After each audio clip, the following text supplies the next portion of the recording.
चलो अब इधर दाल भात भुंजा करना है, ठीक है। क्या बनाइए खाना तो बता दे। चलो तो चैप्टर 1 से स्टार्ट करते हैं हम लोग, ऑब्जेक्टिव टाइप क्वेश्चन ना। चैप्टर 1 क्वेश्चन बैंक का पूरा है ना, nature and significant of management.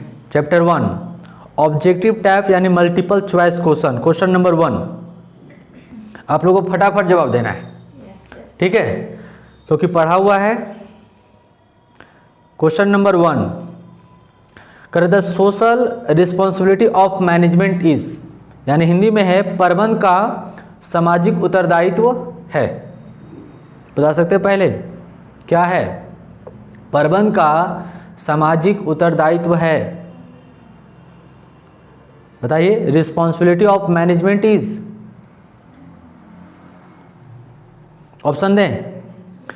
चलिए option number 1 towards all, towards employ only, towards the government, towards consumer only, यानी हिंदी में है सभी के प्रति। वेरी गुड, आप लोग सभी लोग अगर सही है तो एक साथ में बोलना है कि ये होगा सभी के प्रति, केवल कर्मचारियों के प्रति, सरकार के प्रति, या केवल उपभोक्ताओं के प्रति।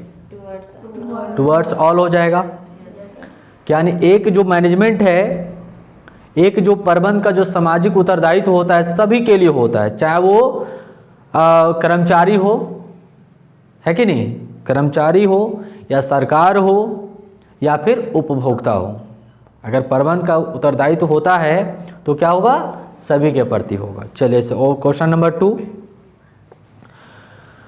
प्रबंधन एक पेशा है, यह कथन किसका है? बताइए। यानी जॉर्ज आर टेरी, अमेरिकन प्रबंधन एसोसिएशन। याद रखना यहाँ पर किसके बारे में बोला जा रहा है? प्रबंधन एक पेशा है, बात समझ रहे? मैनेजमेंट इज अ प्रोफेशन, ठीक है। तो ये कथन किसका का है? जॉर्ज आर टेरी का कहना है, या अमेरिकन प्रबंधन एसोसिएशन, या हेनरी फ्योल, या इनमें से कोई नहीं? ऑप्शन नंबर बी कौन हो जाएगा? अमेरिकन प्रबंधन एसोसिएशन, ठीक है, American management association, option number B हो जाएगा। नेक्स्ट क्वेश्चन नंबर है, प्रबंधन के कितने स्तर हैं? बताइए, पहले जवाब होना चाहिए आप लोगों का। स्टेजेस ऑफ मैनेजमेंट कितना होगा जी? 3। कौन कौन? Top level, lower level. चलिए वेरी गुड। क्वेश्चन नंबर 4 प्रबंधन का सार, इसेंस ऑफ मैनेजमेंट। बताइए, अभी जस्ट इसको बता ही रहे थे कहीं पे। बताइए, the essence of management, coordination, organisation, staffing, none of this. Coordination. चलिए वेरी गुड। अभी बता ही रहे थे कि अगर कितना भी मैनेजमेंट अच्छा हो, यानी घर कितना भी अच्छा हो, लेकिन घर में अगर कोऑर्डिनेशन नहीं है, एक दूसरे सभी लोग अगर भाईचारा के अगर नाता नहीं रख रहे हैं, तो फिर घर घर नहीं कहलाता है, ठीक है। वो क्या कहला जाता है?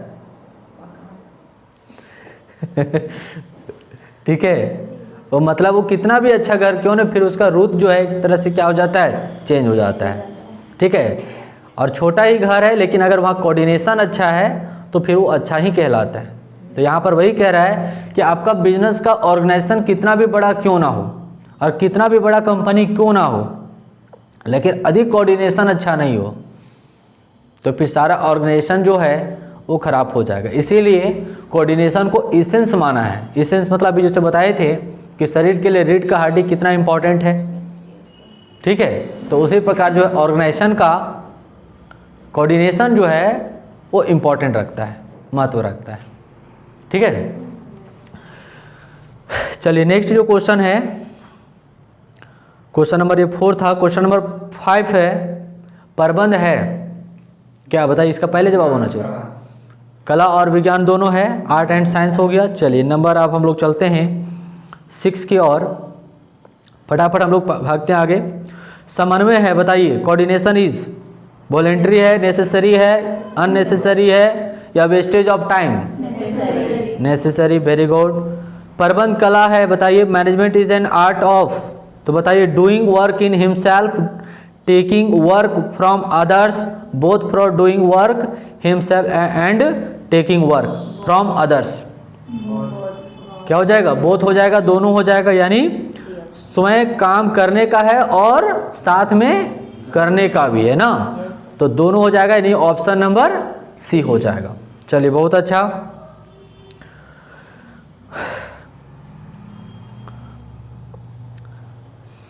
नेक्स्ट है क्वेश्चन नंबर 7।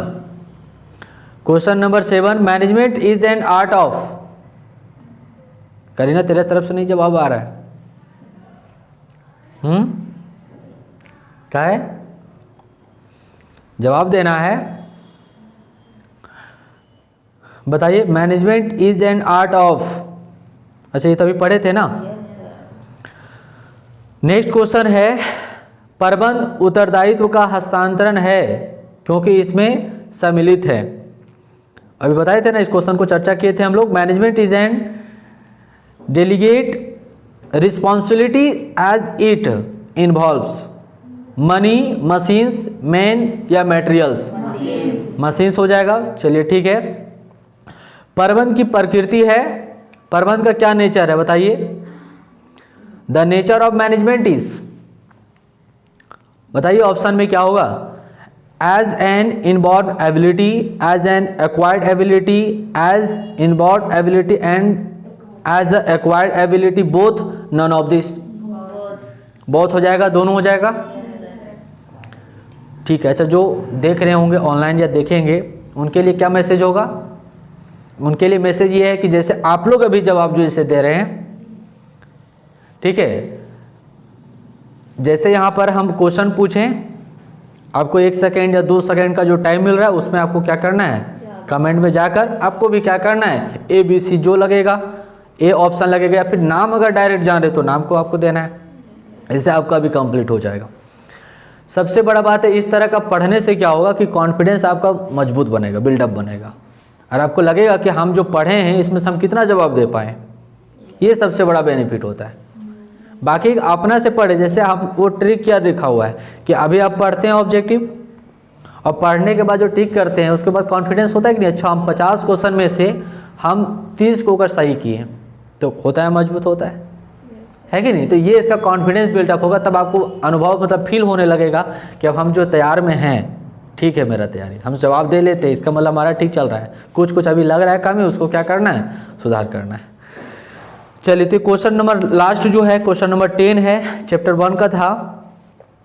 लास्ट जो क्वेश्चन है, maximum incentive giving function of management is, प्रबंध का कर्मचारियों को सर्वाधिक प्रेरणा देने वाला कार्य, ज्यादा मोटिवेशन देने वाला कौन सा है एम्प्लॉय को लेकर। ऑप्शन देना होगा, स्टाफिंग या मोटिवेशन या ऑर्गेनाइजेशन या नन ऑफ दिस। कौन होगा? मोटिवेशन होगा। चलिए अब हम लोग चैप्टर 2 में चलते हैं। इस तरीके से फटाफट हो जाएगा। तो देखिए आप कोई भी चीज़ को सीरियस तरीके से पढ़ाई करेंगे ना तो इसका जल्दी कंप्लीट भी होगा, ज़्यादा समझ में भी आएगा, ठीक है। इसी तरीके से घर में भी पढ़ना होता है। नेक्स्ट जो है chapter 2, principle of management. Principle of management question number 1 है, Henry Fayol principle of management are. बस समझ रहे क्या क्वेश्चन बोला गया? Henry Fayol principle of management are, यानी हेनरी फ्यूल के प्रबंध के सिद्धांत हैं। कितना है? 14 है। ये आपको पहले ही जाकर जवाब में देना है, क्वेश्चन पढ़ते ही जवाब में आकर चल जाना है, ठीक है। नेक्स्ट जो है क्वेश्चन नंबर 2, प्रबंध के सिद्धांत हैं। प्रिंसिपल ऑफ मैनेजमेंट आर, बताइए डायनेमिक है या फ्लेक्सिबल है या यूनिवर्सल है, all of this. All of this. चलिए very good. Next question number 3 है, परंपरागत प्रबंध में श्रमिकों को मजदूरी दी जाती है। क्वेश्चन बताइए, wages giving to works in traditional management are. ये आपसे जवाब हो जाना चाहिए पढ़ते पढ़ते, क्वेश्चन पढ़ते ही जवाब आंसर। ट्रेडिशनल के अनुसार जो है, ट्रेडिशनल मैनेजमेंट के अकॉर्डिंग, प्रिंसिपल के अकॉर्डिंग एम्प्लॉय को पैसा कितना दिया जाता है? कम दिया जाता है, ज़्यादा? कम, याद रखो ना, नॉर्मली ऐसे कम। नेक्स्ट है वैज्ञानिक प्रबंध के श्रमिक को, यानी by scientific management workers are benefited या सुपर लॉस, है ना, या फिर नो इफेक्ट या नन ऑफ दिस, बेनिफिटेड। चलिए, वैज्ञानिक प्रबंध के पिता हैं कौन, बताइए, अभी बता ही रहे थे हम लोग। साइंटिफिक मैनेजमेंट का फादर, क्या बोल रही, मजाक कर रही क्या, कोई बताओ जी। साइंटिफिक मैनेजमेंट, वैज्ञानिक प्रबंध के पिता टेलर, भूल गए हैं, अभी टेलर बोल ही रहे थे कि ये वैज्ञानिक प्रबंध का है, और हेनरी फ्यूल कौन, बिजनेस का या मैनेजमेंट का बोल सकते हैं। चलिए कोई बात नहीं। नेक्स्ट क्वेश्चन है, क्वेश्चन नंबर 5 था। नेक्स्ट चलते हैं 6, अब चलेंगे ना, ये 5 था। प्रशासनिक प्रबंध के प्रस्तुतकर्ता थे, ये आपको बताना है। देखिए अभी जो आ गया, the propounder of administrative management were, management आया कि नहीं, मतलब मैनेजमेंट का प्रोपोनेंट कौन है, हेनरी फ्यूल हो जाएगा यहाँ पर, ऑप्शन नंबर 1। नेक्स्ट जो क्वेश्चन है, क्वेश्चन नंबर 7, मानसिक क्रांति मूलाधार है, बताइए, अभी बता ही रहे थे। Mental revolution is the essence of,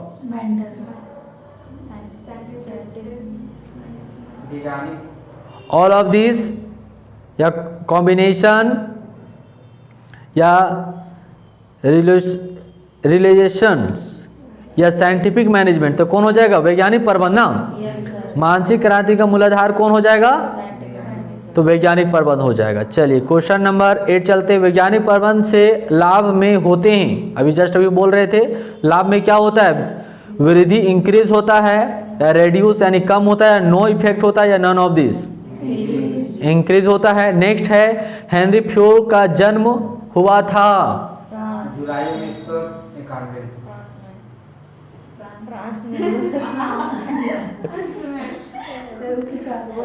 new economic policy वाला याद हो गया क्या,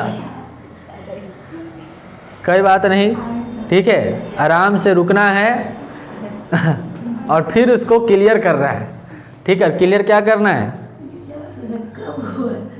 ठीक है। तो यहाँ पूछा गया था कि इसका जगह कहाँ हुआ था, ठीक है, तो हेनरी फ्यूल का जन्म कहाँ हुआ था, फ्रांस में, और वो जो है जुलाई 1991, वो नया एजुकेशन, ओहो हम भी क्या बोल, न्यू इकोनॉमिक पॉलिसी है ना, न्यू इकोनॉमिक पॉलिसी जो हुआ था, लागू हुआ था तो 1991 में, ठीक है, कोई बात नहीं।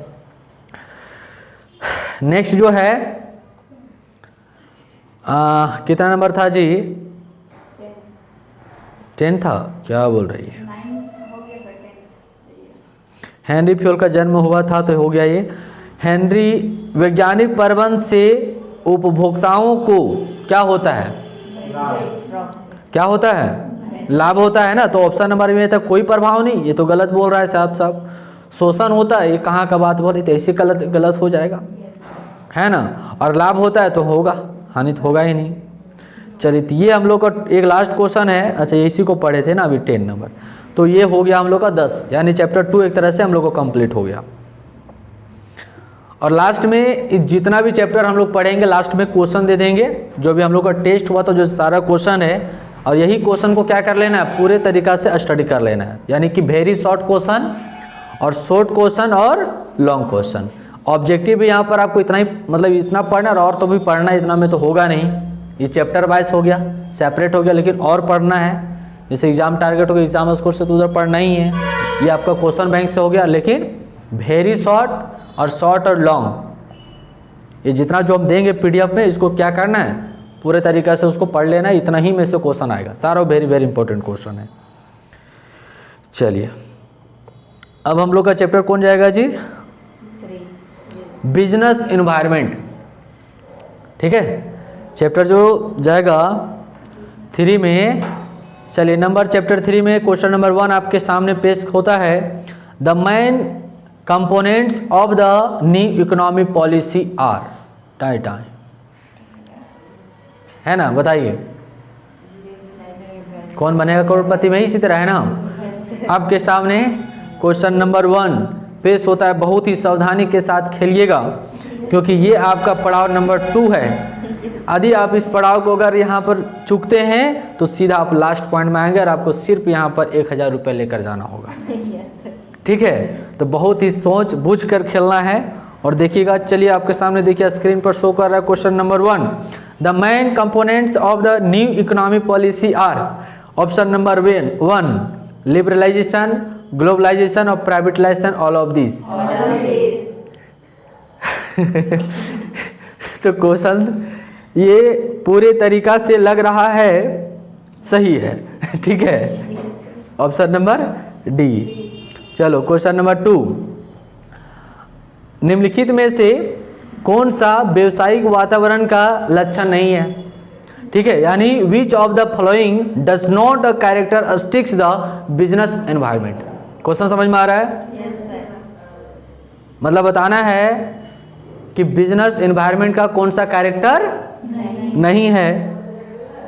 तो चलिए बताइए, ऑप्शन दें आपको, अनसर्टेनिटी, एम्प्लॉइज और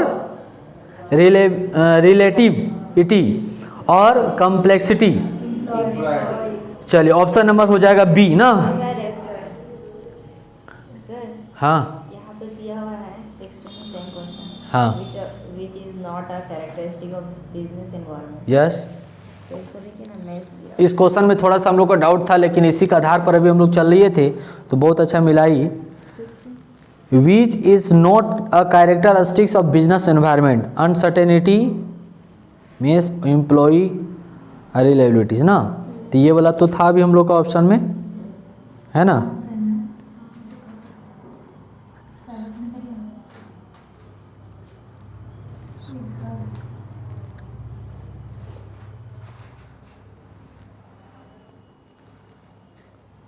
यहाँ पर कौन दे रहा है? बी दे रहा है।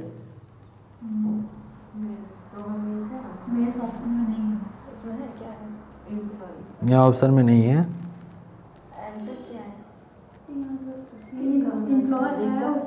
रवि सर पूछे, अभी जो पूछे उसका एम्प्लॉय।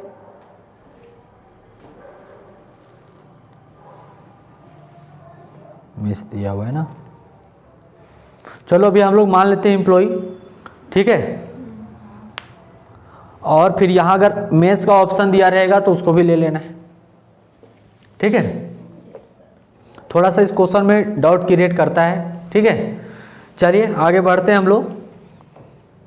कौन सा इसका जवाब सही होगा ये आप लोग को कमेंट बॉक्स में जाकर कमेंट बताना है। क्वेश्चन नंबर कितना का है? क्वेश्चन नंबर 2 का बताना है, विच of the following does not a characteristic the business environment. तो एम्प्लॉई होगा या मेस होगा ना। ये दो ऑप्शन में से आपको बताना है कि मेस होगा या फिर एम्प्लॉई होगा। चलिए नेक्स्ट क्वेश्चन है question number 3, new economic policy was declare in. ये बताना है, बताइए फटाफट। जुलाई 1991, 1991 ना, ऑप्शन नंबर बी। चलिए नेक्स्ट क्वेश्चन चलते हैं, क्वेश्चन नंबर 4, सामाजिक वातावरण का निम्नलिखित में से कौन सा उदाहरण है? इसका पहले था new economic policies was declare. Sir यहाँ पे आंसर लिखा 24 जुलाई 1991। 24 जुलाई, नहीं, मेरा तो सही है। बोलो बोलो बोलो, 24 तो 1991 है ना। तो सर 24। तो 24 वो डेट है, मंथ है, वो जुलाई का वो तारीख है। जुलाई मंथ हो गया और डेट कितना तारीख हो, और वहाँ क्लियर किया है 24 किया है, ठीक है। यहाँ पर ईयर वाला हम लोग यहाँ खाली जवाब दिया है, ठीक है। चलिए ठीक है। नेक्स्ट है क्वेश्चन नंबर, सामाजिक वातावरण का निम्नलिखित में से कौन सा उदाहरण है? बताइए। विच of the following is an example of social environment. Social environment का एग्जाम्पल कौन सा है? ऑप्शन नंबर 1 मुद्रा की आपूर्ति करना, यानी मनी सप्लाई, उपभोक्ताओं का संरक्षण अधिनियम, भारतीय संविधान, परिवार की संरचना, structure of the family, structure of the family, structure of the family. चलिए, समाज का यहां पर बात बता रहा था, ठीक है, समाज का। चलिए क्वेश्चन नंबर अब 5 की ओर चलते हैं। वैश्वीकरण का अर्थ क्या होता है? आपको पता है ना, ग्लोबलाइजेशन जो बताए थे अभी, तो क्या इसका अर्थ होता है बताइए? विश्व के विभिन्न अर्थव्यवस्थाओं का एकीकरण करना। तो हमको तो लग रहा है यही होना चाहिए, यही होना चाहिए ना, जो भी बताए थे। वैश्वीकरण, ग्लोबलाइजेशन का मतलब क्या होता है? एक देश दूसरे देश के साथ क्या कर सकते हैं हम लोग? इकोनॉमिकल एक्टिविटी कर सकते हैं, लेन देन कर सकते हैं। तो ऑप्शन यही है। अच्छा, दूसरा को चेक कर ले तो वो लोग गलत क्यों होगा? क्योंकि गलत होना चाहिए। तो ये कहता है ऑप्शन नंबर बी में सार्वजनिक क्षेत्र में विनियोग करना, ये सार्वजनिक अलग चीज हो गया। निजी क्षेत्र में निवेश, ये तो प्राइवेटाइजेशन का बात है, और ये निवेश की बात कर रहा है यहाँ पर, ठीक है, उपरोक्त से। तो ऑप्शन नंबर ये होगा कि ग्लोबलाइजेशन का मतलब क्या होता है? एक देश दूसरे देश के साथ इकोनॉमिकल एक्टिविटी करना, लेन देन करना, ये ग्लोबलाइजेशन का अर्थ हुआ, जो कि हम लोग का बंद पड़ा था। नेक्स्ट है उदारीकरण का अर्थ क्या है? उदारीकरण अभी बता रहे थे, समझा ही रहे थे, लिबरलाइजेशन है ना। उदारीकरण का मतलब क्या होता है? लिबरलाइजेशन, जो हमारा लाइसेंस पद्धति था उसको क्या कर दिया गया? खत्म कर दिया गया।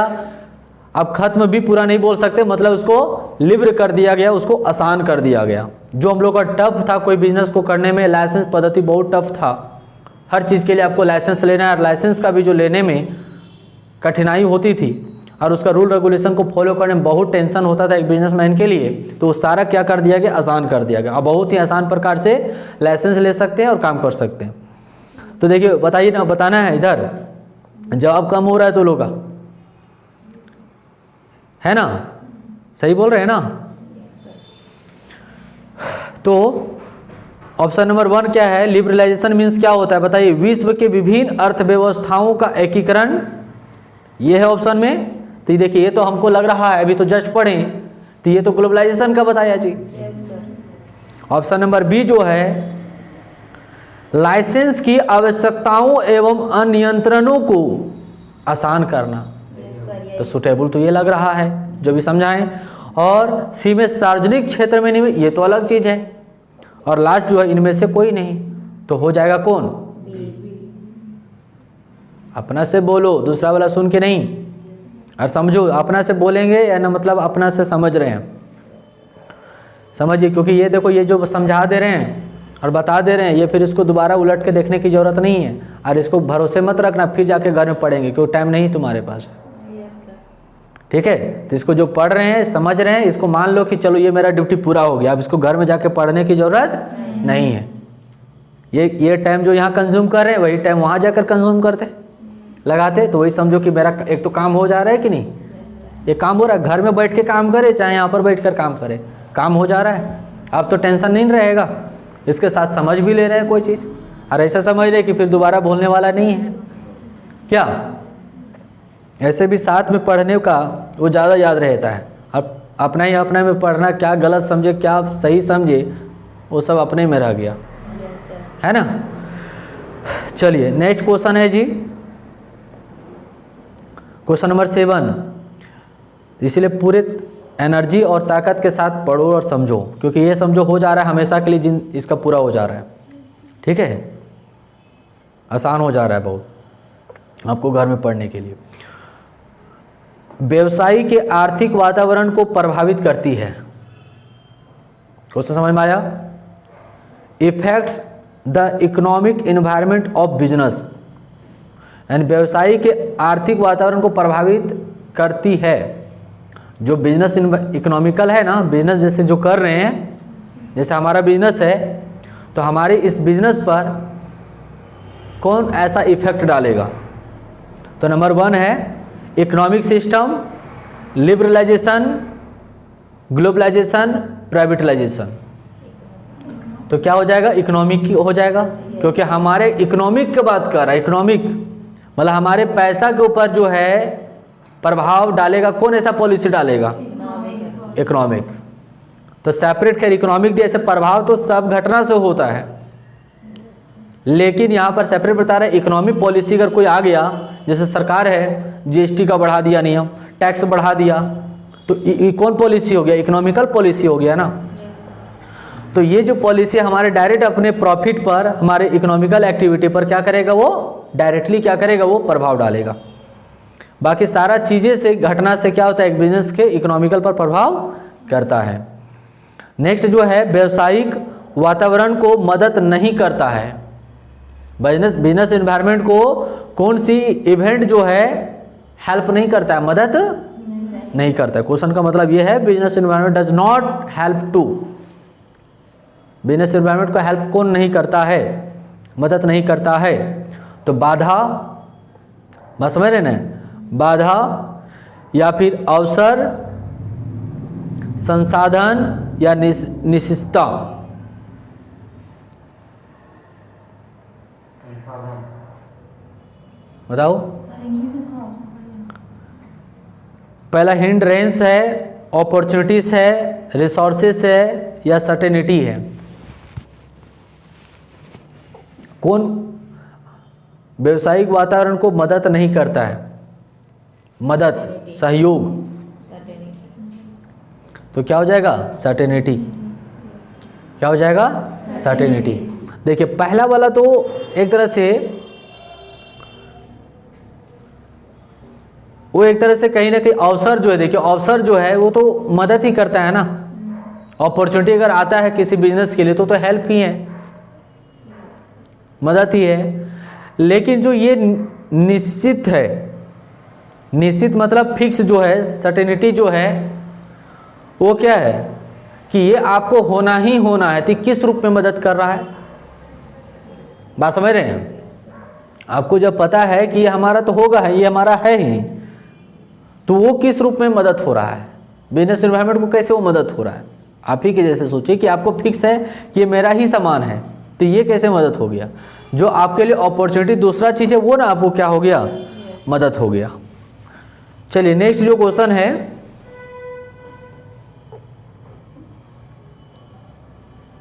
क्वेश्चन नंबर 9, भारत की उदारीकरण की नीति रही है, सफल रहा है, असफल रहा है, असफल रहा है, इनमें से कोई नहीं, सफल रहा है। और लास्ट को जो क्वेश्चन है, निम्न में से कौन सा सरकारी नीतियों में परिवर्तन का व्यवसायिक एवं उद्योग पर प्रभाव का वर्णन नहीं करता है? क्वेश्चन फिर से पढ़ रहे हैं, समझो हिंदी में ही। निम्न में से कौन सा सरकारी नीतियों में परिवर्तन का व्यवसायी एवं उद्योग पर प्रभाव का वर्णन नहीं करता है? तो ग्राहकों की बढ़ती मांग या फिर प्रतियोगिता में वृद्धि या कृषि में परिवर्तन, बाजार मूल्य। तो इसका हो जाएगा कृषि में परिवर्तन हो जाएगा, एग्रीकल्चर। चलिए आपका चैप्टर हो जाता है कंप्लीट और चलते हैं हम लोग चैप्टर 4। ये अब आपका टेंशन मुक्त हो जाना है कि अब हमको इसको पढ़ने, जो पढ़ना है, जो दिमाग में लेना है वो अभी ही ले लीजिए और अभी ही ग्रहण कर लीजिए इसको। अब घर में जाकर पढ़ेंगे क्या? हम वेरी शॉर्ट क्वेश्चन पढ़ेंगे, शॉर्ट क्वेश्चन पढ़ेंगे और long question, multiple choice question और पढ़ना है तब दूसरा बुक से और अंडरस्टैंड कहीं कर लेंगे। लेकिन यहाँ से क्वेश्चन बैंक वाला मेरा कंप्लीट हो गया, चैप्टर वाइज कंप्लीट हो गया। हर चैप्टर है, 12 चैप्टर है, तो 12 चैप्टर में कई ठो क्वेश्चन। अगर पपाच भी अगर सबसे उठाएगा, 3-3 भी उठाएगा तो 12 3 36, 12 दूना 24, और तो 10 में तो 2 तो आ ही जाएगा, कोई ना कोई मिल ही जाएगा। चलिए क्वेश्चन नंबर प्लानिंग, इधर ध्यान रखो, ध्यान है कि नहीं? सुनो इधर, एकदम एक बार एनर्जी लगा लो क्योंकि ड्यूटी पूरा हो जा रहा है, हम करवा दे रहे हैं आपका काम, ठीक है? इसके लिए हम सोचे कि चलो फिर इसका लाभान्वित सब लोग हो जाए, है ना? हमारा भी एनर्जी लग रहा है तो इसका यूज़ होना चाहिए। चलिए तो चैप्टर 4 है, प्लानिंग है, नियोजन, है ना? चैप्टर 1 प्लानिंग का क्वेश्चन नंबर 1 है मल्टीपल चॉइस क्वेश्चन में, और ये जवाब आप लोग को देना है जाके। क्वेश्चन नंबर 1 दे रहे हैं, planning involve which of the flowing. नियोजन में निम्नलिखित में से कौन सा शामिल है? प्लानिंग में कौन सा इन्वॉल्व है? तो कहता है what to do, how to do, who will do it, मतलब यह कौन करेगा, उपरोक्त सही सभी। तो सभी होता है जब हम लोग मीनिंग लिखते हैं प्लानिंग का तो पहले ही लिखते हैं क्या करना है, कब करना है, कैसे करना है, किसके द्वारा किया जाना है, ये सब क्या प्लानिंग के अंतर्गत इंक्लूड होता है। तो यही मीनिंग में आप यही चीज़ को लिख दीजिएगा, मिल जाएगा नंबर। कैरेक्टरिस्टिक्स हो जाएगा, ये भी डाल दीजिएगा कैरेक्टरिस्टिक, है ना, चलेगा। नेक्स्ट जो क्वेश्चन है क्वेश्चन नंबर 2, निम्नलिखित में से कौन सी नियोजन की विशेषता है? कैरेक्टरिस्टिक्स ऑफ द प्लानिंग,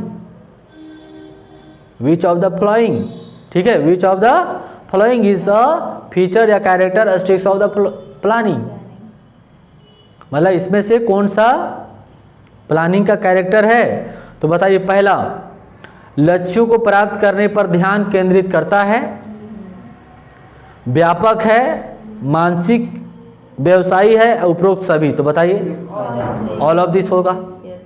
बहुत आसान जवाब है। नेक्स्ट क्वेश्चन नंबर 3, चलते थोड़ा फास्ट में हम लोग। निर्णय लेने के लिए गाइड है, देखिए डॉट डॉट दिया हुआ है, डॉट डॉट डॉट, निर्णय लेने के लिए गाइड है, मतलब dot dot guide for decision making.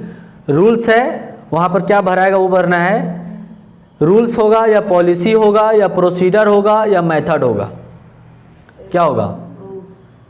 Method.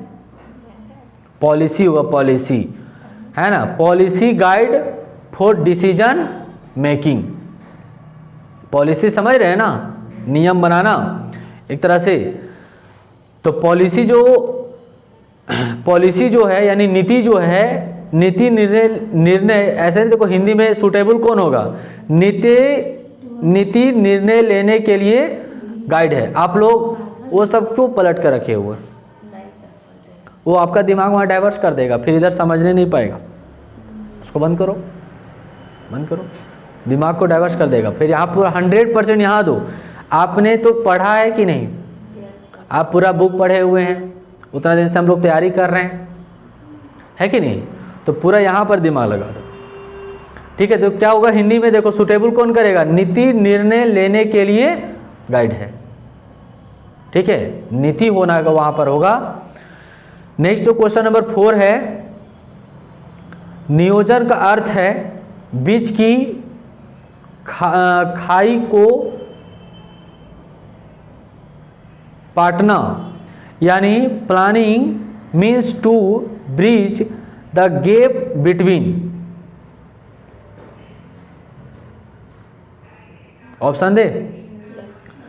Option number 1 है present and future, past and future, past and present, none of the above. उपरोक्त में से कोई नहीं, प्रेजेंट एंड फ्यूचर होगा, है ना। मतलब एक प्लानिंग का अर्थ क्या होता है, यहीं से आप समझ लो ना, बाकी छोड़ो। प्लानिंग का काम क्या होता है? वर्तमान और भविष्य को देखना। वर्तमान को देखते हुए फ्यूचर का प्लानिंग बनाता है लोग।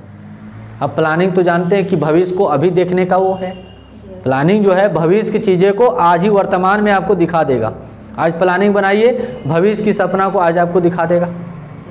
चलिए, तो क्वेश्चन नंबर 4 हो जाता है। क्वेश्चन नंबर 5 चलते हैं। निम्नलिखित में से कौन सा कारक नियोजन के महत्व को दर्शाता है? बताइए। निम्नलिखित में से कौन सा कारक नियोजन के महत्व को दर्शाता है, मतलब इम्पोर्टेंस एक तरह से, ठीक है। कौन सा कैरेक्टर जो है वो प्लानिंग के इम्पोर्टेंस को बताता है? तो कार्य की एकता, कर्मचारियों के प्रयासों की दिशा की एकता, ए और बी दोनों, उपरोक्त में से कोई नहीं। ए और बी दोनों हो जाएगा, वेरी गुड, ए और बी दोनों हो जाएगा। चलिए question number 6, which of the following is a feature of planning? निम्नलिखित में से कौन सी नियोजन की एक विशेषता है? कैरेक्टर बताना है कि प्लानिंग का कैरेक्टर। तो नंबर 1 है planning is continuous, planning is further sticks, यानी नियोजन भविष्यवादी है। और सी है planning is a mental exercise, या ऑल ऑफ द एबव। क्या, ऑल ऑफ द एबव हो जाएगा, सभी है। देखो प्लानिंग का कैरेक्टर क्या है जी, नियोजन निरंतर है, प्लानिंग हमेशा एक तरह से है वो, नियोजन भविष्यवादी होता है, ये भविष्य को देखता है, नियोजन एक मानसिक है, कार्य है एक तरह से, ये मेंटल वर्क है, और उपरोक्त सभी हो जाएगा। नेक्स्ट क्वेश्चन नंबर है 7, last step in planning process is to. समझ में आया क्वेश्चन, समझो क्वेश्चन, ये फिर बोल रहे हैं, ये आप जो पढ़ ले रहे हैं, फिर आपको दूसरा बार क्या है, इसको टेंशन मुक्त हो गया, याद रख लो। ये आपका घर का जो वहाँ पर नहीं बैठ कर पेशेंस बनाकर नहीं पढ़ पाते, अभी बैठ कर नहीं पढ़ पाती इतना जितना भी पढ़ रहे हैं यहाँ पर, 3 घंटा पढ़ लिए हैं आप, 3 घंटा में बैठ के कितना बार उठ के कहाँ कहाँ भागी रहती, फ़ोन को 4 गो आता है, इधर उधर भाग जाते हैं और नहीं पढ़ पाते। तो यही फ़ायदा, इसीलिए बोल रहे क्लास कंटिन्यू रहने से क्या होता है कि कम से कम 3 घंटा तो पढ़ें दिन भर में, है कि नहीं। चलिए तो बताना है, last step in planning process is to, नियोजन प्रक्रिया में अंतिम चरण कौन है जी, अंतिम काम कौन है प्लानिंग का, है दिमाग में। तो ऑप्शन नंबर 1, ऑप्शन दे हम, विकल्पों की पहचान यानी लिसनिंग, अल्टरनेटिव। नंबर 2, विकल्पों का मूल्यांकन करें यानी एवोल्यूशन अल्टरनेटिव्स। नंबर 3, नियोजन परिसर पर विचार, अनुवर्ती कार्रवाई, फॉलो ऑफ एक्शन। क्या होगा बताइए, ऑप्शन सी, बी, मतलब नियोजन का अंतिम काम क्या चीज़ है, ये हो जाएगा, लास्ट फ्लॉ हो जाएगा, अनुवर्ती कार्रवाई। सब जो है लेकिन लास्ट फ्लॉ जो फाइनल है ये आपका बन जाएगा अनुवर्ती कार्रवाई, फॉलो ऑफ एक्शन, उस पर फाइनल काम करना। लेकिन यहाँ पर ए बी जो है ना, ऑल ऑफ दिस नहीं है, सब एक जैसा है, लेकिन आपका ऑप्शन नंबर डी हो जाएगा, फॉलो एक्शन, मतलब उसके ऊपर काम कर देना है डायरेक्ट। अब ये प्लानिंग का काम है। चलिए नेक्स्ट जो क्वेश्चन है, last step in planning process is to, अच्छा ये तभी पढ़ लिए। लास्ट नेक्स्ट जो क्वेश्चन है 8 number, no smoking in factory, इसका एक उदाहरण बताइए।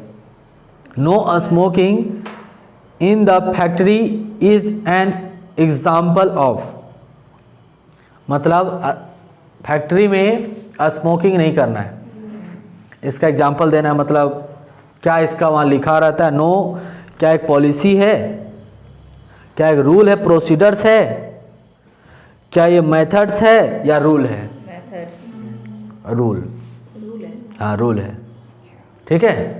क्या है मेथड, मतलब ये अलग हो जाता है, ठीक है। पॉलिसी एक सरकार की तरफ से होता है, ठीक है, रूल खुद से, हर जगह तो धूम्रपान करता है लोग, यस, ठीक है, तो सरकार का कोई पॉलिसी ये नहीं बनाया हुआ, ये अपने यहाँ का रूल है कि मेरे यहाँ जो है ये नहीं करना है भाई, यस सर, जाकर तुम बाहर कर सकता है, ठीक है। नेक्स्ट जो क्वेश्चन है,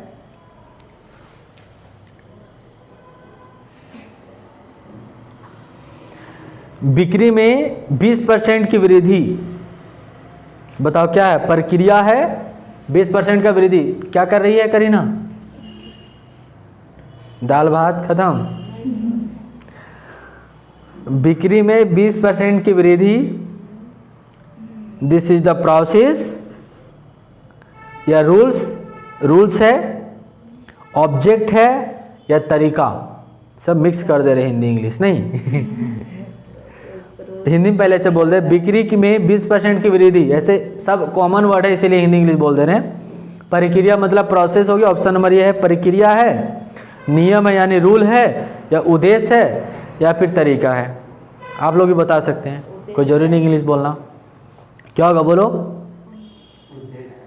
उद्देश्य, चलो ठीक है। बिक्री में 20% की वृद्धि करना, ये ऑब्जेक्ट एक तरह से है ना। एक प्रक्रिया इसको नहीं बोल सकते हैं कि आपको ये प्रक्रिया से गुजरना ही पड़ेगा, कोई ऐसा नियम है क्या प्रोसीजर है कि नहीं 20% हमको बढ़ाना ही बढ़ाना है। नियम या रूल तो नहीं है, बांध लिया है कि तुमको 20% करना ही पड़ेगा। हाँ, ये मेरा उद्देश्य है कि हमको 20% क्या है, मेरा ऑब्जेक्ट है कि हमको प्रॉफिट कमाना होता है। बिजनेस का ऑब्जेक्ट ही होता है प्रॉफिट अर्निंग करना। ये मेरा रूल नहीं है, एक तरह से हमारा होता है सोशल रिस्पॉन्सिबिलिटी है। तो ये रूल नहीं, बांधा हुआ नहीं है कि 20%, लेकिन मेरा एक ऑब्जेक्ट है कि हम 20% and this is the object. तो ये क्वेश्चन नंबर 9 था। और 10 में चलते हैं। प्लानिंग इज, क्या प्लानिंग बताइए? शॉर्ट टर्म है, मिडिल टर्म है, लॉन्ग टर्म है या फॉर ऑल है? ऑल हो जाएगा। प्लानिंग शॉर्ट टर्म के लिए भी होता है, मिडिल के लिए भी होता है, लॉन्ग के लिए होता है, तीनों के लिए होता है ना। Yes, sir. चलिए चैप्टर देखिए 4 हम लोग का कंप्लीट हो गया है ना। चलिए हम लोग और 1-2 चैप्टर कंप्लीट कर लेते हैं फटाफट, ताकि आपका समझो कि घर में ना देकर यहाँ पर देकर आपका कहीं तो काम हो जा रहा है।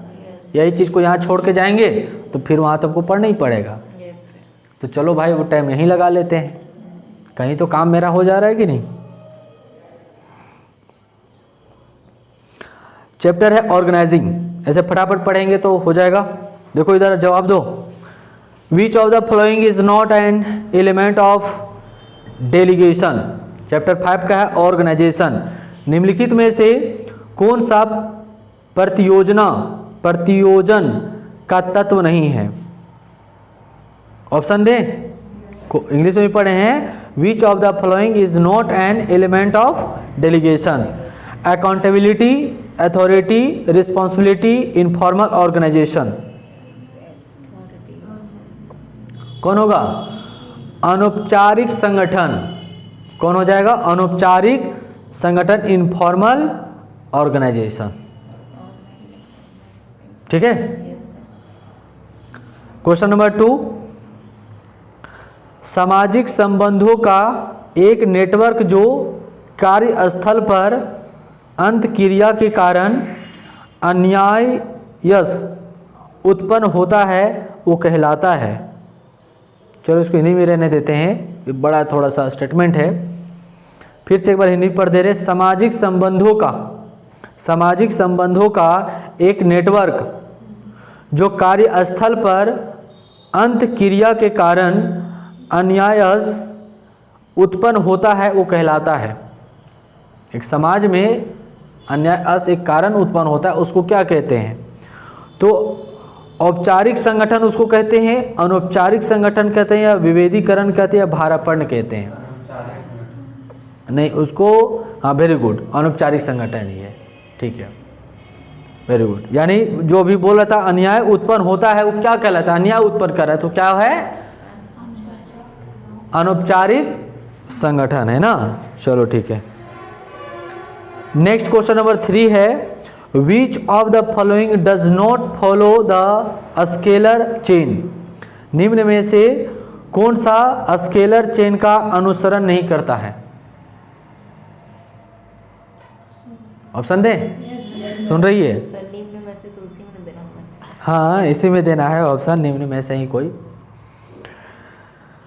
तो ऑप्शन नंबर 1 है functional structure, divisional structure, formal organisation, informal organisation. Informal organisation. चलो बहुत अच्छा। क्या हो जाएगा? ऑप्शन नंबर डी हो जाएगा, इनफॉर्मल ऑर्गेनाइजेशन, अनौपचारिक संगठन। यानी निम्न में से कौन सा स्केलर चेन का अनुसरण नहीं करता है? तो क्योंकि स्केलर चेन में कौन जाएगा? सब फॉर्मल ही सब जाएगा, इनफॉर्मल वाला ही वो चेन से बाहर है भाई। नेक्स्ट, एक लंबी संरचना में होता है, एक लंबी संरचना में होता है क्या? Eight tell structure has. तो बताइए हिंदी में पढ़े। प्रबंध की संकीर्ण अवधि, प्रबंध की व्यापक अवधि, प्रबंध की कोई अवधि नहीं, प्रबंध के कम स्तर। एक लंबी संरचना में होता है तो याद रखना ऑप्शन नंबर ये होगा इसका, प्रबंध की संकीर्ण अवधि। ठीक है, इंग्लिश में narrow Spain of management. Narrow मतलब कम। ठीक है, चलिए क्वेश्चन नंबर 4 के बाद चलते हैं हम लोग क्वेश्चन नंबर 5। केंद्रीकरण का अर्थ क्या होता है? केंद्रीकरण तो समझ रहे हैं, केंद्रीकरण, विकेंद्रीकरण, सेंट्रलाइजेशन जिसको बोलते हैं, सेंट्रलाइजेशन रिफर्स टू। तो बताइए क्या होगा? केंद्रीकरण का अर्थ क्या होता है? निर्णय लेने वाले प्राधिकरण का प्रतिधारण। नंबर 2 है निर्णय लेने वाले प्राधिकरण का फैलावा। डिवीजनों को लाभ केंद्रों के रूप में बनाना। नए केंद्र या शाखाएं खोलना। Option B. Option B. और कौन कौन ऑप्शन है? आप लोग भी सारा करो, बताइए option. Centralisation refers to, English में बोलें, retention of decision making authorities. Next है dispersal of decision making authority, creating divisions as profit sentence, नहीं हाँ सेंटर्स है। और डी है ओपनिंग न्यू सेंटर्स और ब्रांचेस। वही सेंटर मतलब ब्रांचेस होता है। कौन होगा? ए। वेरी गुड, ये होगा। पढ़ी थी क्या? तो क्या होगा? निर्णय लेने वाले प्राधिकरण का प्रतिधारण। ठीक है। Yes, sir. Question number 6। नाखून अभी मत खोदो, ठीक है, वो बाद में फ्रेश से बैठ कर निकाल लेना उसको।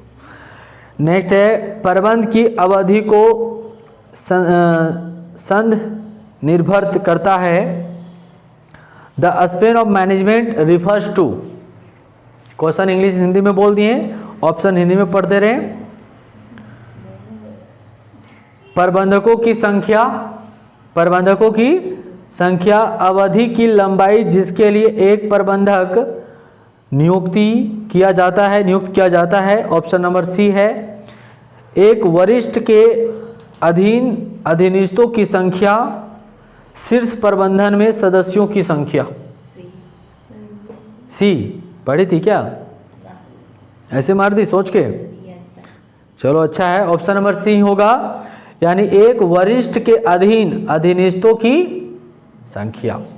चलिए अच्छा है, यानी प्रबंधन की अवधि की संदर्भिता करता है, संद निर्भर करता है। तो एक वरिष्ठ के अधीन अधीनस्थों की संख्या। वरिष्ठ मतलब क्या होता है? एक मूल्यवान व्यक्ति बोल सकते हैं, माननीय व्यक्ति बोल सकते हैं। 6 जो होगा क्वेश्चन नंबर 6, अच्छा 6 पढ़ते। क्वेश्चन नंबर 7, अफवाहों को जन्म देने के लिए जाने जाने वाले संगठन के रूप को कहा जाता है। मतलब एक संगठन है जो सिर्फ क्या फैलाता है?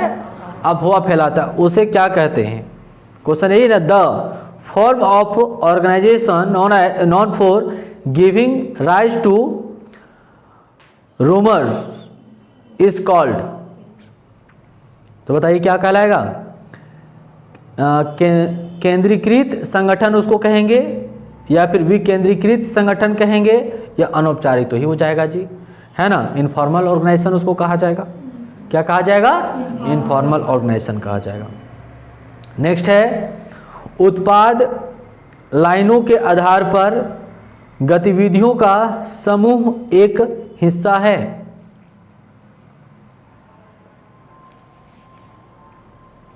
कैसे?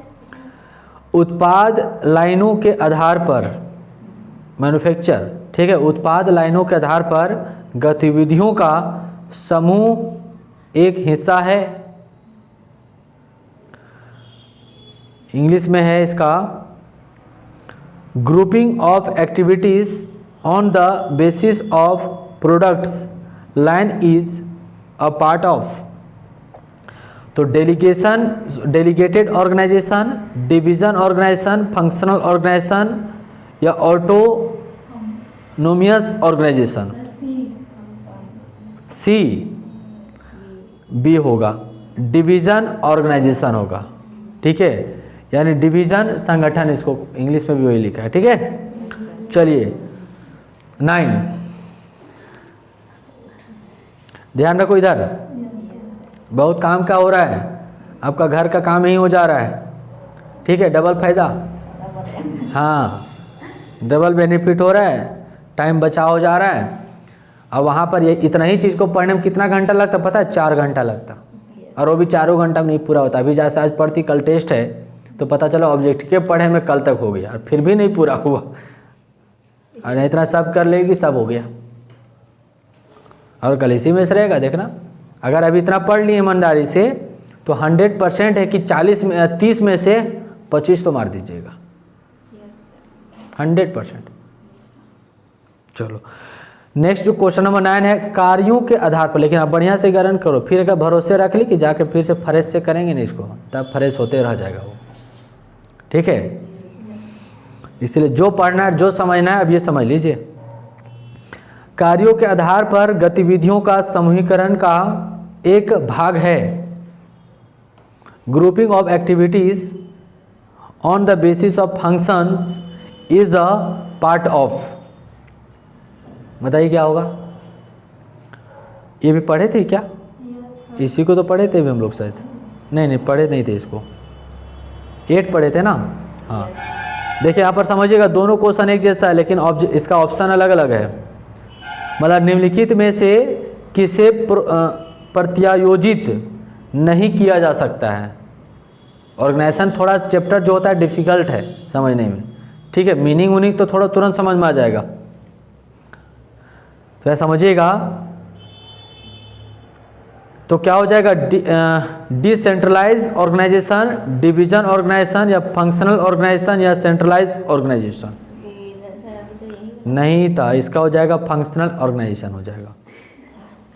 इसीलिए दोनों में यह कॉमन डिफरेंस है। वहाँ पर क्या बोला था? 8 नंबर था ना, grouping of activity on the basis of product line is a part of, और यहाँ पर है grouping activity on the basis of function is a part of, ठीक है। और प्रोडक्ट लाइन और यहाँ पर है फंक्शन है, तो फंक्शन याद रखना है, फंक्शनल ऑर्गेनाइजेशन हो जाएगा। फंक्शन वाला में फंक्शनल ऑर्गेनाइजेशन याद रखना है, और लाइन वाला में डिवीजन याद रहेगा। फंक्शन वाला हो जाएगा, डिवीजन लाइन में डिवीजन हो जाएगा। चलो 10 नंबर की ओर चलते हैं। निम्नलिखित में से किसे चलो 10 है ना, निम्नलिखित में से किसे प्रत्यायोजित नहीं किया जा सकता है? विच of the following can not be delegated. हाँ, निम्नलिखित में से किसे प्रत्यायोजित नहीं किया जा सकता है? तो responsibility and accountability, authority and responsibility, accountability and responsibility, all of the above. नहीं, जिम्मेदारी और जवाबदेही, यही हो जाएगा, जिम्मेदारी और जवाबदेही हो जाएगा, रिस्पॉन्सिबिलिटी और अकाउंटेबिलिटी। नेक्स्ट जो ऑप्शन है 11, जवाबदेही से ली गई है, जवाबदेही से ली गई है। जवाबदेही मतलब समझ रहे, अकाउंटेबिलिटी इज डिराइव्ड फ्रॉम, इसे क्या लिया गया है? तो अथॉरिटी लिया गया है, या फॉर्मल पोजीशन लिया गया है, या रिस्पॉन्सिबिलिटी लिया गया है, या ऑल ऑफ द एबव होगा। तो देखिए जवाबदेही का मतलब क्या होता है? रिस्पॉन्सिबिलिटी एक तरह से, ठीक है। तो इससे क्या लिया गया है? अकाउंटेबिलिटी के से क्या लिया गया है? तो रिस्पॉन्सिबिलिटी लिया गया है। अकाउंटेबिलिटी से क्या लिया गया है? रिस्पॉन्सिबिलिटी लिया गया है, याद रखना जी। जवाबदेही से क्या लिया गया है? जिम्मेदारी। जवाबदेही से क्या लिया? जवाबदेही जैसे आपको दे दिया गया, मतलब जिम्मेदारी एक तरह से दे दिया गया, ये आपका जवाबदेही है, ये काम को करना। मतलब आपको क्या चल गया? जैसे आपको अधिकार दे दिए ना, तो आपका रिस्पॉन्सिबिलिटी अपने चला गया। तो उसी तरह यहाँ पर है कि जवाबदेही जैसे हो गया, ये आपका जवाबदेही है कि ये चीज़ को काम नहीं होने देना है, तो आपका जवाबदेही हो गया, मतलब ऑटोमेटिक रिस्पॉन्सिबिलिटी हो गया कि नहीं? तो उससे ये बना है। चलिए, तो 11 हो गया, 12 चलते हैं।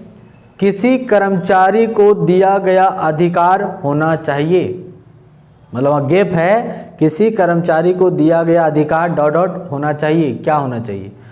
तो उसे सौंपी गई जिम्मेदारी से अधिक, भाषा किसी कर्मचारी को दिया गया अधिकार होना चाहिए, मतलब अधिक होना चाहिए, या मतलब क्या होना चाहिए? तो तुमको डिटरमाइन करना है, उसे सौंपी गई जिम्मेदारी से अधिक मतलब उसको जितना दिए उससे अधिक हम उसको दे दें, या फिर उसे सौंपी गई जिम्मेदारी से कम या उसे सौंपी गई जिम्मेदारी के बराबर, तो यही होना चाहिए जी, है ना, तो यही हो जाएगा। चलो अब चलते हैं, ये 12 ऑप्शन था, 12 के बाद इसमें टोटल 15 है, तो चलते हैं 13। किस प्रकार के संगठनात्मक ढांचे के तहत निर्मित विभिन्न उत्पादों के आधार पर जनशक्ति को समूहीकृत किया जाता है? बताइए, ऑप्शन दे रहे हिंदी में ही। विभागीय संरचना, कार्यात्मक संरचना, नेटवर्क संरचना या मैट्रिक्स संरचना। किस प्रकार के संगठनात्मक ढांचे के तहत निर्मित विभिन्न उत्पादों के आधार पर जनशक्ति को समूहीकृत किया जाता है? याद रखना ऑप्शन नंबर इसका ये होगा, विभागीय संरचना इसको बोला जाता है, यानी कि डिविजनल, यानी इसको कह सकते हैं कि डिवीजन स्ट्रक्चर हो जाएगा। ठीक है, चलिए आगे बढ़ते हैं।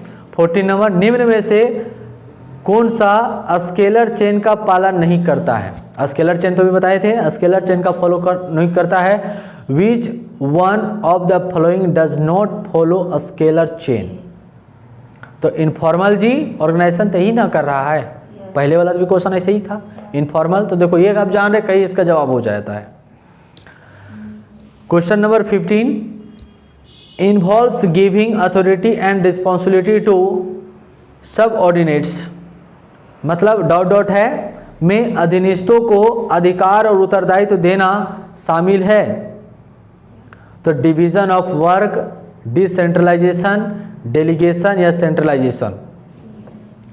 कार्य का विभाजन है, विकेंद्रीकरण है या भारापर्ण है या केंद्रीकरण है। अधीनस्थों को अधिकार और उत्तरदायित्व देना शामिल है, तो एक तरह से क्या भारापर्ण है यानी डेलीगेशन है। उनको एक तरह से देना काम में अधीनस्थों का अधिकार और उत्तरदायित्व देना शामिल है, क्या है शामिल? तो डेलीगेशन है, भारापर्ण है, काम देना, सौंपना। आगे चले, ये कितना चैप्टर हो गया? 5 हो गया ना। चलिए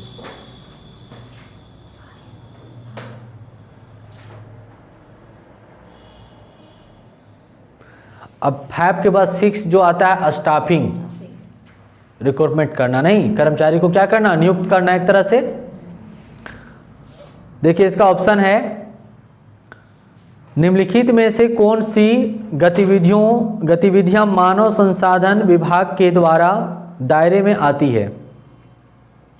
इंग्लिश में पढ़ें। विच of the following activity line with in the scope of the human resource department, मतलब निम्नलिखित में से कौन सी गतिविधियां जो है मानव संसाधन विभाग के दायरे में आती है? ह्यूमन रिसोर्स मैनेजमेंट के दायरे में। ह्यूमन रिसोर्स मतलब यहाँ पर कर्मचारियों को मैनेजमेंट करना। ह्यूमन रिसोर्स जो है ना, मानो हमारा रिसोर्स है, कर्मचारी रिसोर्स होता है एक बिजनेस के लिए, तो उसका उस दायरे में आती है, विभाग के दायरे में आती है। तो क्या मुआवजा और प्रोत्साहन योजना तैयार करना, स्वस्थ श्रम संबंधों और संघ प्रबंधन संबंधों को सुनिश्चित करना, या सामाजिक सुरक्षा और कर्मचारियों के कल्याण के लिए प्रावधान बनाना, उपरोक्त सभी। तो ये सभी हो जाएगा। ये सभी जो है एक ह्यूमन रिसोर्स मैनेजमेंट के अंतर्गत इंक्लूड किया जाता है। कितना अच्छा क्वेश्चन है। ऑप्शन नंबर ये वाला ह्यूमन रिसोर्स मैनेजमेंट समझ रहे हैं ना, एक कर्मचारियों को मैनेजमेंट को लेकर, तो मैनेजमेंट कैसे? मुआवजा और प्रोत्साहन योजना तैयार करना, ये हम एक पॉलिसी बना रहे हैं जहां से हमारा कर्मचारियों को क्या होगा? मुआवजा दिया जाएगा। मुआवजा जैसे अभी देखे थे, अभी जो चल रहा था उसमें कितने एम्प्लॉई लोग दब गया था, अब वहाँ से वो लोग को अगर निकाला गया तो सरकार के तरफ से कई लाख रुपया मुआवजा दिया गया। तो हर कंपनी में होता है, अगर किसी को कंपनी में किसी तरह का नुकसान हो जाता है तो उनको मुआवजा दिया जाएगा। तो क्या है? ह्यूमन रिसोर्स मैनेजमेंट के अंतर्गत इंक्लूड होता है। प्रोत्साहन करना, मोटिवेट करना उनका सैलरी को लेकर। नंबर 2 जो है स्वास्थ्य श्रम जो है संघ प्रबंध जो संबंधों की सुनिश्चित करना, यानी हेल्थ को लेकर, स्वास्थ्य को लेकर। और है सामाजिक सुरक्षा को लेकर, समाज से आपको हम सुरक्षा देंगे, ठीक है, यानी creating the provision for social security देंगे, वेलफेयर देंगे, यानी कर्मचारियों के कल्याण के लिए प्रावधान बनाना कि उनके लिए क्या, हमारे सभी जो ये चीज़ें किस में इंक्लूड है, ह्यूमन रिसोर्स मैनेजमेंट में इंक्लूड है। ठीक है, अगर एक ह्यूमन को मैनेजमेंट करना है तो ये सारा आप सुविधा देंगे, तभी वो कर्मचारी आपके यहाँ कार्य करेगा। नेक्स्ट जो क्वेश्चन नंबर है, संगठन के नए कर्मचारियों को संगठनात्मक नियमों और नीतियों, उनके श्रेष्ठ और अधीनस्थ आदि से परिचित कराने के लिए किस प्रकार का प्रशिक्षण प्रदान किया जाता है।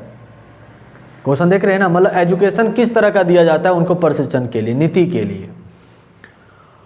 तो ऑप्शन नंबर 1 हिंदी में पढ़ रहे हैं, प्रकोष्ठ शाला प्रशिक्षण या प्रशिक्षणार्थी प्रशिक्षण या संयुक्त प्रशिक्षण या फिर अभिविन्यास प्रशिक्षण।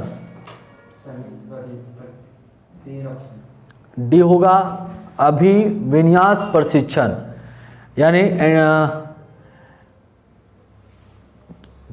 इंडक्शन इसका होगा, इंडक्शन ट्रेनिंग, याद रखना इंडक्शन ट्रेनिंग दिया जाएगा।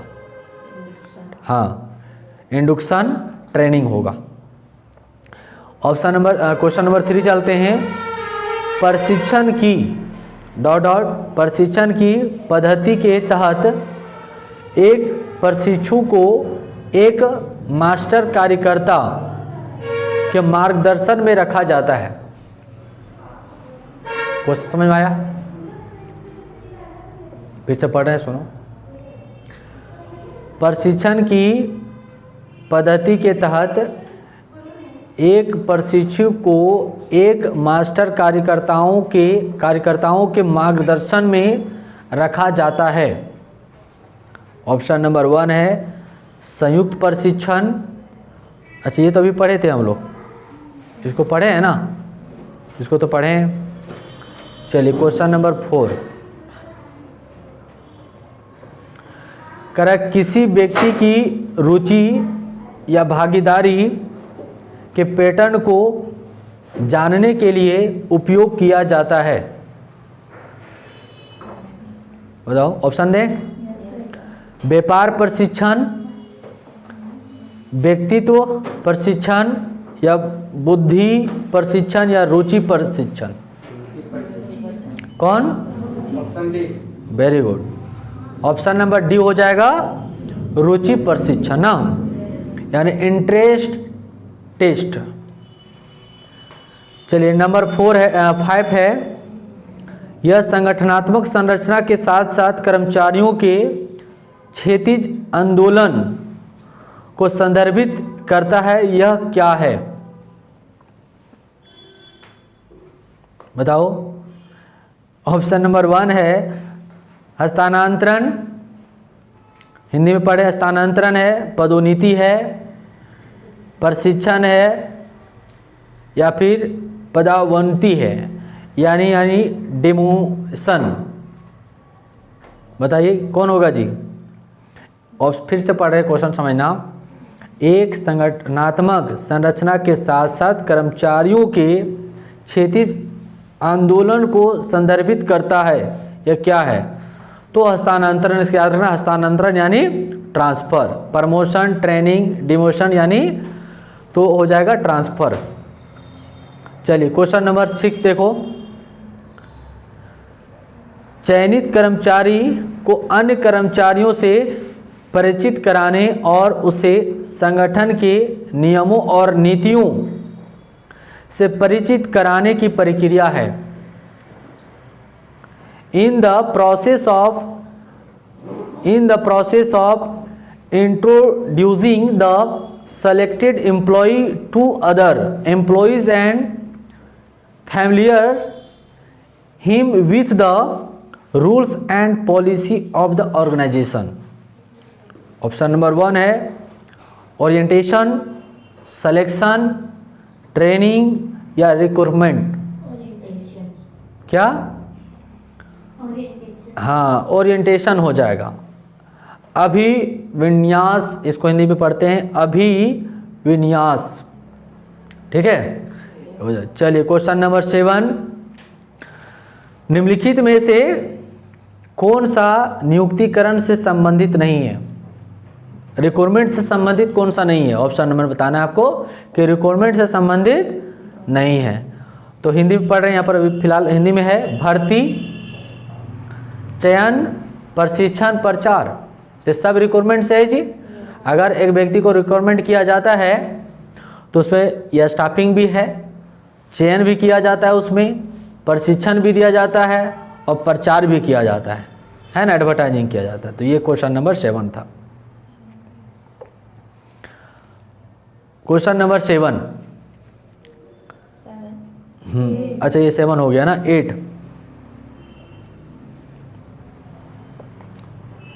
ये लास्ट हम लोग का चैप्टर होगा ना। कितना नंबर चैप्टर पढ़ रहे हैं? 6 पढ़ रहे हैं ना। बाकी हम लोग का कितना बचेगा? 6। बाकी तो आप लोग इसको पढ़ लेना है फिर, है ना।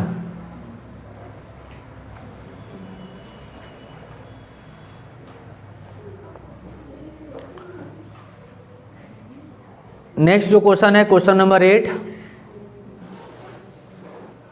इस पद्धति के तहत कर्मचारी अपने द्वारा उपयोग किए, समझना, इस पद्धति के तहत कर्मचारी अपने द्वारा उपयोग किए जाने वाले उपकरणों पर अपना काम सीखते हैं, लेकिन प्रशिक्षण वास्तविक कार्यस्थल से दूर किया जाता है। ट्रेनिंग याद है ना, ट्रेनिंग 2 तरह का होता है, ऑन द जॉब और ऑफ द जॉब हो जाता है, नहीं ऐसा है। तो यहाँ बताना है आपको प्रशिक्षणार्थी प्रशिक्षण, है ना, और प्रकोष्ठशाला प्रशिक्षण, कार्य बदलती प्रशिक्षण या नौकरी विश्लेषण। क्या होगा? ये बी हो जाएगा इसका, प्रकोष्ठशाला प्रशिक्षण हो जाएगा। ठीक है, इसका इंग्लिश में होगा विजिबल ट्रेनिंग। हाँ, विजिबल ट्रेनिंग।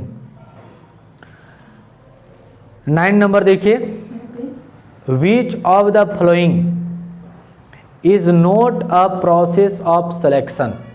क्या क्वेश्चन दिए? करें निम्नलिखित में से कौन सी चयन प्रक्रिया नहीं है? तो ऑप्शन नंबर 1 है प्रशिक्षण है, नंबर 2 है संदर्भों की जांच करना, नंबर 3 है रवैया गठन और डी है चिकित्सा प्रशिक्षण। कौन सा? निम्नलिखित में से कौन सी चयन की प्रक्रिया नहीं है? सिलेक्शन का मतलब कौन सा प्रोसेस में नहीं इंक्लूड किया जाता है? तो प्रशिक्षण तो ये होगा ना, ये तो होगा, है ना। संदर्भों की जांच करना ये तो होगा, मतलब जो आप डॉक्यूमेंट अगला को दीजिएगा वो तो जांच होगा कि नहीं होगा? मतलब कौन नहीं है, कौन सा नहीं है?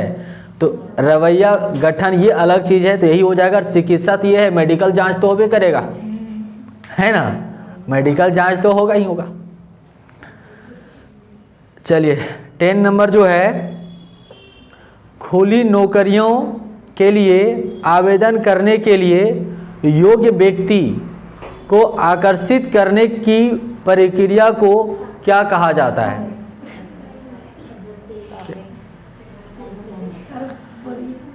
क्वेश्चन बोले हैं, हिंदी में बोले, इंग्लिश में पढ़ रहे हैं। Process of attracting qualified person to apply for the jobs that are open is referred to as.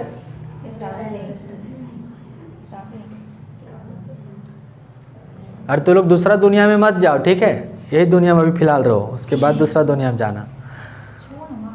Option number 1 training, requirement, human resource management या ट्रांसफर। क्या होगा? ऑप्शन नंबर बी होगा, रिक्वायरमेंट। क्वेश्चन समझ आया था क्या हुआ था?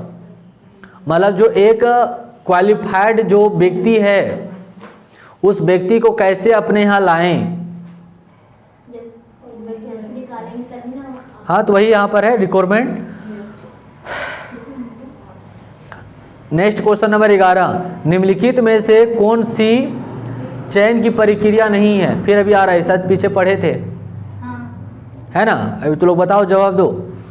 मतलब कि रिक्वायरमेंट का नहीं है पार्ट, क्या रिक्वायरमेंट का पार्ट नहीं है। तो ऑप्शन नंबर 1 है जनशक्ति योजना, प्लेसमेंट और अभिविन्यास या पृथक किया जाना, अलग किया जाना या कार्रवाई शुरू करें। बताइए, इंग्लिश में बोल रहे हैं मैन पावर प्लानिंग, प्लेसमेंट और ओरिएंटेशन, सेपरेशन या इंटेंट एक्शन, मतलब कार्रवाई शुरू करें, एक्शन। तो यही होगा, डी नंबर होगा जी। ये रिक्वायरमेंट का काम नहीं है, रिक्वायरमेंट में एक्शन कोई लेना है, उनको कार्रवाई करना है, कुछ नहीं। ये बाकी जितना जो है वो सब क्या था, है, वो रिक्वायरमेंट का पार्ट है, सब मानसिक प्रोसेस है। 11 हो गया, चलिए 12 और 15 तक है टोटल। 12 नंबर सुनिए, निम्नलिखित में से कौन सी भर्ती का बाहरी स्रोत नहीं है। रिक्वायरमेंट जैसे बोले ना, एक होता है ऑन द जॉब, एक ऑफ द जॉब होता है।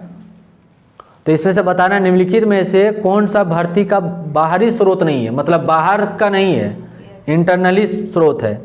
तो बताइए, कैंपस भर्ती ये तो है, मतलब वो नहीं है, बता रहा है ना। पदोन्नति, आकस्मिक अंगतुक या सीधी भर्ती, कौन होगा बताइए। हाँ, क्वेश्चन समझ में आया था। निम्नलिखित में से कौन सा भर्ती का बाहरी स्रोत नहीं है, बाहरी स्रोत कौन सा नहीं है, बी, बाहरी स्रोत नहीं है। तो पदोन्नति, यहीं पर क्या रहा है, यहीं से यहीं क्या किया जा रहा है, पद को ट्रांसफर, मतलब पद को क्या कर दिया जा रहा है, एक पद से दूसरे पद में कर दिया जा रहा है।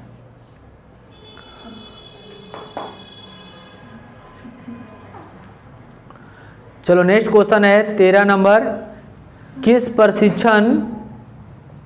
प्रशिक्षण पद्धति के अंतर्गत कारखाने जैसी स्थितियां निर्मित होती है। Under which training method factory like conditions are created. Option number 1 है visible training. Next option number B है एप्रेंटिसशिप ट्रेनिंग या इंटर्नशिप ट्रेनिंग या इंडक्शन ट्रेनिंग। क्या होगा बताइए, किस प्रशिक्षण पद्धति के अंतर्गत कारखाने जैसी स्थितियां निर्मित होती है। अभी पैसा भी लगा देंगे ना, अभी जुआ तो लोग अभी खिलाएंगे ना, तब सबको बोलेंगे 10-10 रुपया लगाओ, और देखो कैसे भी जवाब आता है। अभी तुक्का मार रही है ना, तुरंत तुक्का मारने में डर हो जाएगा ठीक है, कहेंगे 10-10 रुपया लगाओ और जुआ खेलो, देखो जिसका जवाब सही होगा उसका पैसा हो जाएगा। होम ट्रेनिंग था ना, हाँ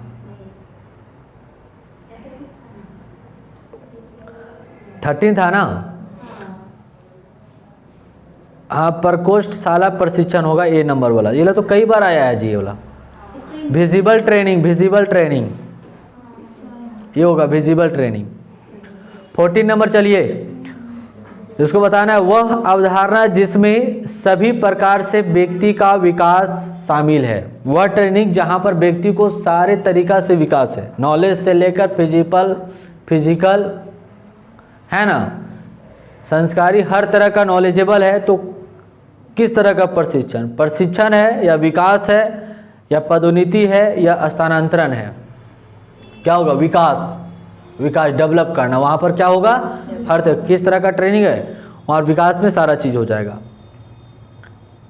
इसके नज़र से है, ऐसे प्रशिक्षण में भी तो होता है, लेकिन प्रशिक्षण का मतलब होता है एक सेपरेट चीज़ का प्रशिक्षण देना, और विकास का मतलब होता है हर चीज़ को लेकर वहाँ पर काम करना। ठीक है, यहाँ पर वही बोला, वह अवधारणा जिसमें सभी प्रकार के व्यक्ति का विकास शामिल है।